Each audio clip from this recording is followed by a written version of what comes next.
罗市场，全国菠萝看广东，广东菠萝看徐闻。徐闻的菠萝呢是以果大、甜、香而闻名的。我们现在又到了徐闻菠萝上市的季节，今年的生意如何呢？一起去感受一下。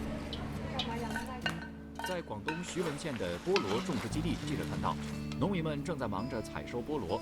一筐筐色泽金黄的大菠萝被抬到路边，经过简单分拣后打包装车。仲有10几篓哦，老的有1半多。好的，姐姐。看着这个主体，我去拿。差不多能做个4、5种。徐闻地处广东雷州半岛地区，特有的红壤土非常适合菠萝种植。去年受疫情影响，菠萝销售一度下滑。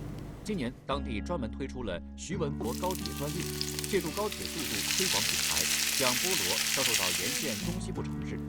当地政府的助推扩大了菠萝的知名度。